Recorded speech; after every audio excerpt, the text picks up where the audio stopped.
Good evening, PHA families. Welcome, welcome, welcome. This is our Remind workshop, which is our communication hub, connecting you to the tools, resources, and people that help your child thrive. This presentation is brought to you by PHA's IT, as well as Family Engagement Departments. Let's jump right in. Before we get started, I just want to go over some ground rules. Just to make sure everyone is comfortable tonight. If you need to get up and stretch, make sure that you're taking care of yourself and doing that. We also want to minimize any distractions and background noise. So if you could please mute your mic if you're not speaking. If you do have a question at the end of this presentation or want to share a thought, please make use of the reactions button at the bottom of your screen to then click on raise your hand to let us know that you want to jump in. And then if you have a question during the presentation, you can put it in the chat so you don't forget it, and then we'll get to it at the end.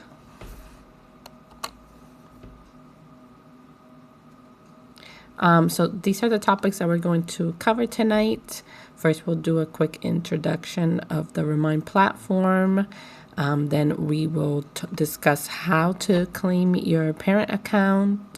After that, we'll talk about the preferred settings, and then the different message types and the ways that you can connect with teachers and staff using Remind. And lastly, we'll do a quick recap and closing with some question and answer. So Remind really is a platform meant to build strong relationships with the people who care about your child's success, whether that is your school principal, your teachers, tutors, any advisors, any specialists that work with your student, counselors, etc. All of these people can be reached via the app. And this is really a tool to bring everyone together, to be in the same page about where your child is, how they're doing at school, and you could all collaborate to make sure that there's no disconnect between home and school. So the solution allows you to connect with everyone you need in a single platform. It allows for two-way communication. So, staff here at the school can reach out to you, but you can reach out to them as well. And then, as we all know, we have a very diverse community here, and one of our favorite features within Remind is the ability to translate any and all messages that are sent out. Remind is also designed for safety, and it meets all of the privacy regulations around student data and student safety. So it's one less thing that we have to worry about, because Remind already kind of has that built into their solution. As you can see here, there's a link you can visit to learn more about it. Remind.com/trust-safety.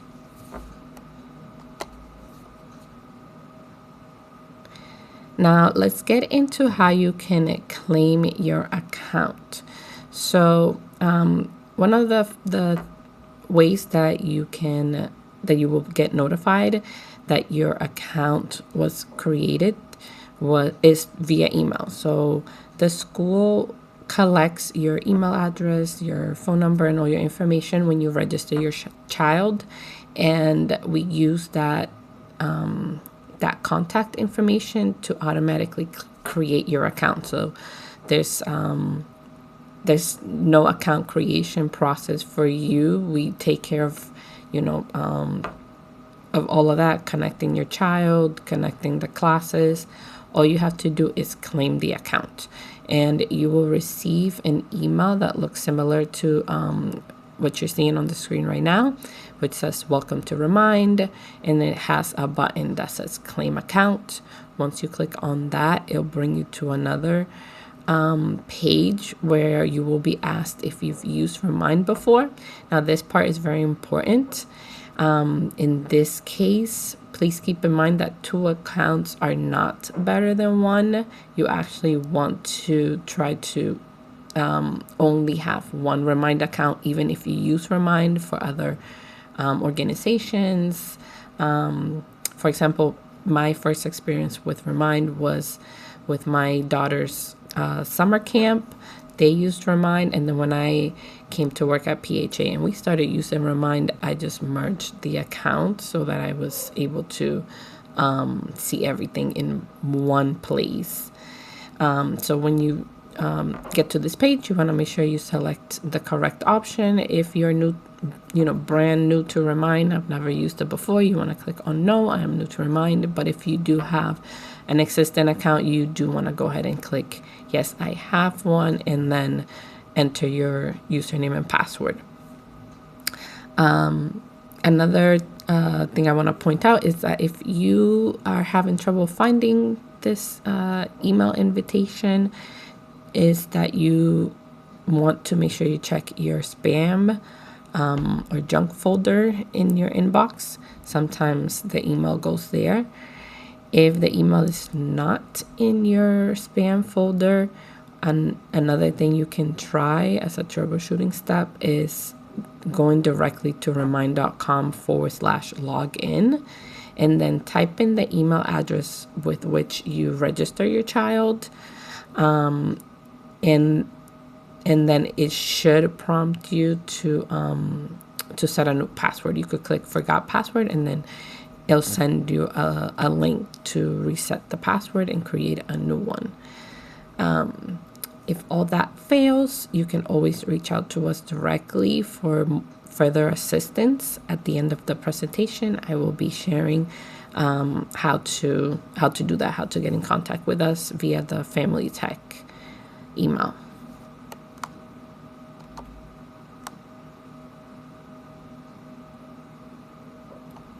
The other way that you might be notified that your Remind account was added or created for PHA is in a text message. So it will look something like what you're seeing on the screen right now. You can reply stop all to cancel that, but it also gives you the option to go ahead and install the app via link. Just as a reminder, the app is the best option for interacting with Remind. It just is a little bit more seamless, a little bit more user-friendly, and also ensures that you're not missing anything and that you're viewing all the messages correctly and with all the information that they contain. The other thing about text messaging that you want to keep in mind is if you're going to accept receiving text message notifications, is that you could potentially be charged if you don't have unlimited messaging with your phone plan. So just keep that in mind. And if you have some kind of plan where where there's a cost associated with receiving text messages, make sure that you opt out of that, either by responding to the message you receive or going into your account settings and removing the phone number from the account. And I'll show you how to do that momentarily. Let's see here. So moving on to the app, as I mentioned before, we highly recommend that you download the app, as that's the best way to ensure that you're receiving everything correctly, that you're able to access any attachments that are in the messages, which happens very often. For example, like the principals usually send either weekly or monthly newsletters, which typically have links and attachments and um, all kinds of things that you might not be able to view if you're only interacting with Remind via text. So the app is definitely the way to go. And the app is available on the like Apple App Store and also in the Google Play Store. And then you just type in Remind and search for it. You should be able to find it that way.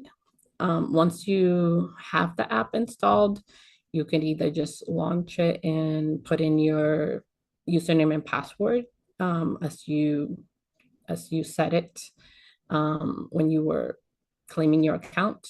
Or you could go back to those invitations, either the text one or the email one, and click on the link, and then it'll just log you in. And once you're logged in, you can see which classes you've joined. So you'll probably see more than one class because for your students, they'll have like at UE, for example, they'll have homeroom, and then they might have like their art class and any other specialists that they have. So because they have different teachers for different subjects, you'll see a class for each of those teachers. Um, so you can select the class that you want to look at, and then once you're in there, you'll tap on the name of the owner of the class, which will show up at the very top, and that's going to be the teacher. And once you click on that, it's going to open like the announcements for the class, and you can look back at anything that was previously sent if you click where it says view announcements sent before you joined. So you're not kind of jumping into a conversation and kind of lost. You have the ability to look back through all the announcements that have been sent since the beginning of the school year.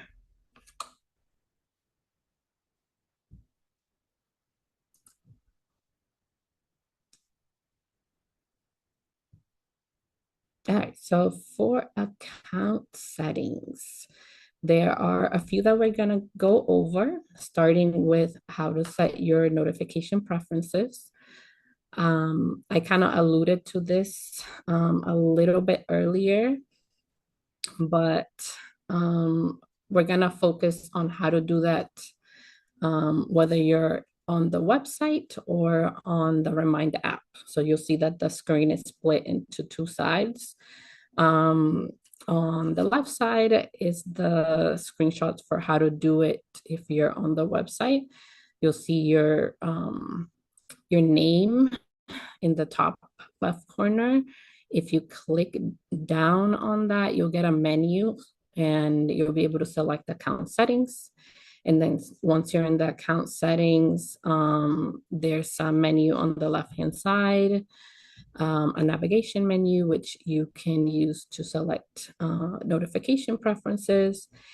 And once you get to that screen, you'll see any emails or phone numbers that you have registered with Remind and change your notification settings for each one.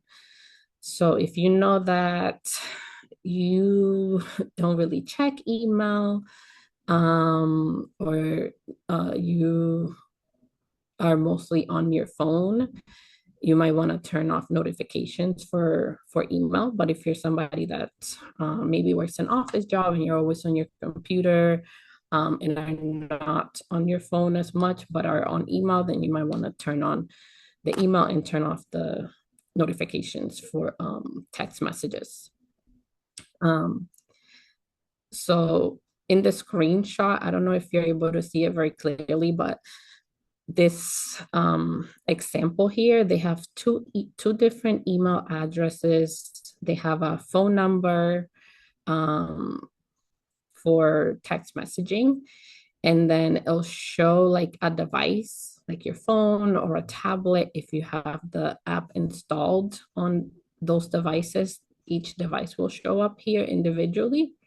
And then you might see like a desktop or like a web browser, and that means that you have it open on the web as well. So you could set your notifications for each thing individually, and if you can also delete things here. So anything that's listed that it's either incorrect or you don't want to receive any notifications or you don't want that account associated with Remind, you can delete it from here.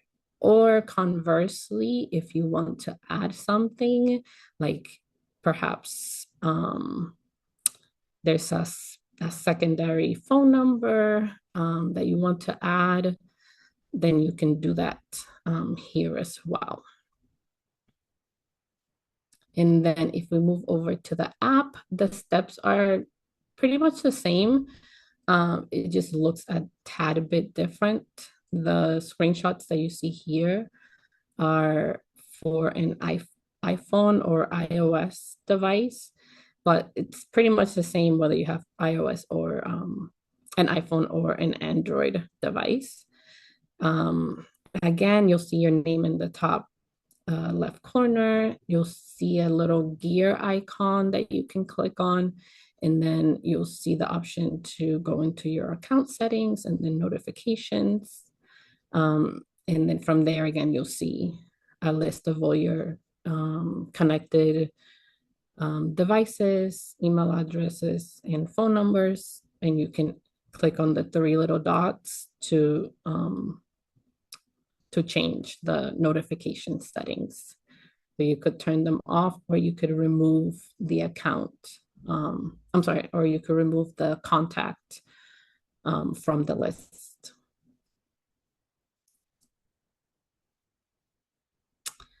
The other setting that we're going to look at is how to update your name or your profile photo.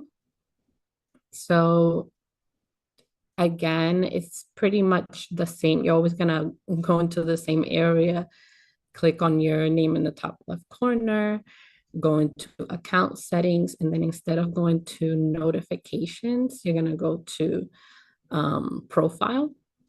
And once you're there, you'll see that it shows your first name and last name, and like a little icon, which you can click on to upload a photo of yourself.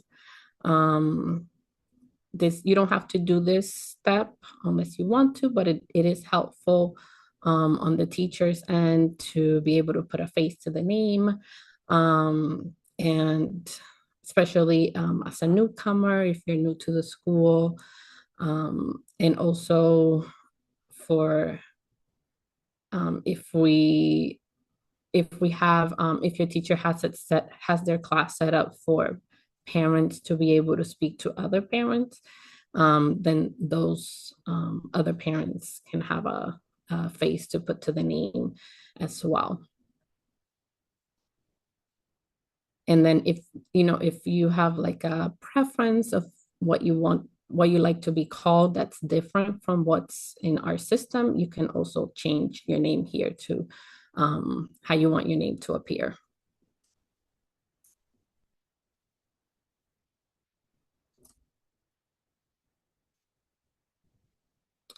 And then the last account setting that I'm going to point out is probably the most important one, especially if you're an English learner, and that is changing your language preference in Remind to ensure that your messages are being translated to the language that you understand, and there's no miscommunications.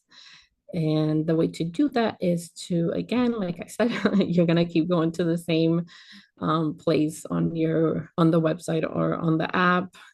Click on your name, select account settings, and then in that landing page for your account, if you scroll down under your photo, your name, and you'll see the language preference section. And then there you'll have, you could click on change, and then you'll see a list of all the languages that are available through Remind, which is, I think, over 90 languages. The way that their translation works is that they're connected to the Google Translate platform. So pretty much any language that's available through Google Translate will be available in Remind. So you just select your language and then click save to save the changes.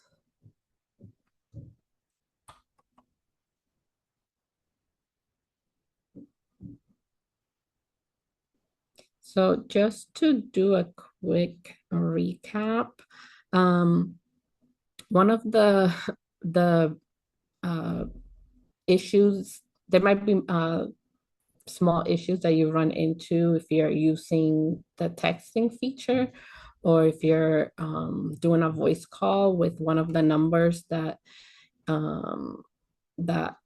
Remind generates. If you ever get a bounce back saying like the number you dial can be reached, or the message cannot be delivered, anything like that, your first troubleshooting step is to go to the Remind app or the website, and then you can start a conversation with the teacher there. And once you do that, if you have like text message turned on, then you'll get a notification via text message when the teacher responds, and then you can continue the conversation over text from there. So yeah, always refer back to the app or the website. Keep your Remind account up to date with your most recent contact information, and also let your campus admins, I think at UE, you want to make sure that you contact Miss Scott, and at the middle school would be Miss Soto, and the high school would be Michelle Quinlan.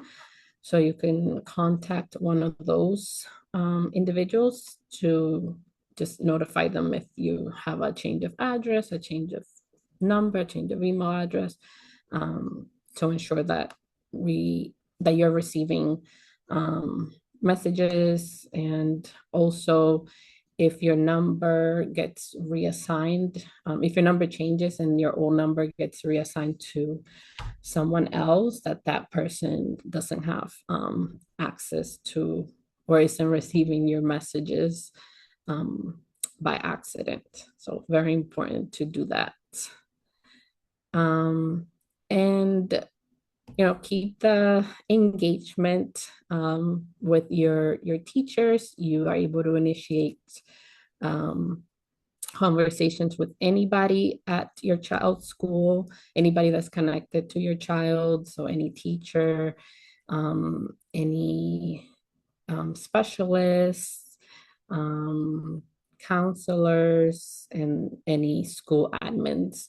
You could just search them up and start a conversation with them if you have any questions or concerns, or just want to check in.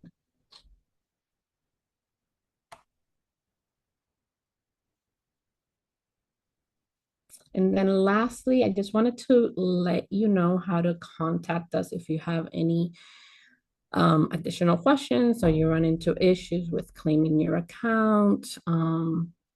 The best way to reach us is via the Family Tech website. So the way that that's set up is that if you send an email to that address, it automatically creates a help desk ticket on our end that we can use to reach out to you and get additional information about what's going on, and kind of have a back and forth until we reach a resolution. The other way that you can get in touch is if you want to reach out to me directly, and you do already have access to Remind, but you're having some other issue. Maybe you can't figure out how to set your language preference or something like that, you can chat me through Remind. And lastly, we are offering some in-person dropping time later this week at our Thursday Thrive dinner. Everyone from all the campuses is welcome to those. It is happening at the early childhood campus, but everyone from the district is welcome to attend, and that's happening this Thursday from 5:30 to 7. So I'll be there in person and offering assistance. And then I'm also hosting some drop-in hours at each campus.